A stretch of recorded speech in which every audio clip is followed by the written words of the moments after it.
Hope things don't fall this time. Hello YouTube, Blue CFL here.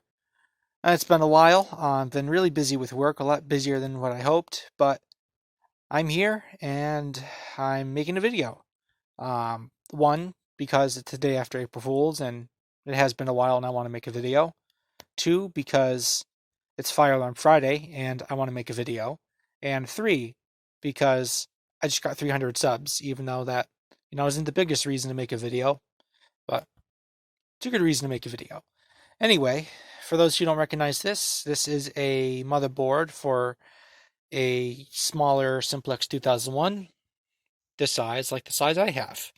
I don't have any bigger ones, I just have this one. This is the capacitor that filters the FWR out for a filtered DC output, and I believe I'm having a bit of an issue with that. It's not completely gone, but it's starting to go, and that's why I'm having some issues with some electronic devices on that circuit. I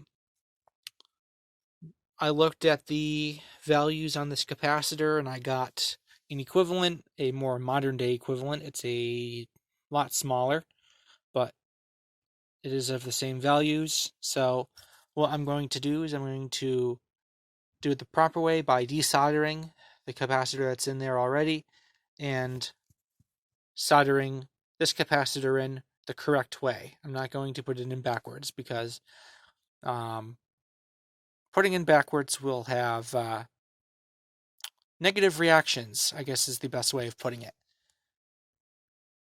Stand by, it's going to be a few minutes, so I'll just do a quick cut here, and next time you'll see this board, it will have a new capacitor in it. Well, I got the component replaced, but I didn't get it replaced the way I wanted it to. I tried to desolder the component from under the PC board, but I was not able to do that successfully, and I didn't want to do too much behind there. Didn't want to in any way damage the board because it would be very difficult to get another one of these boards. So what I did is I snipped the leads off of the old capacitor and soldered the new capacitor's leads onto the old capacitor's leads, and I made sure it was nice and secure. Yeah, I discharged it before I did anything, and it's not plugged in or anything like that, so I'm not all that worried about getting shocked because it's not energized and not plugged into anything. So next video, I will have it plugged in and connect it to the meter and the scope. Yeah, that's what I meant to say. Connect it to the scope and show you guys what it looks like. And possibly do another system test soon after. Anyway, that's my little 300 sub video / Fire Alarm Fridays video / not so much of an April Fool's video.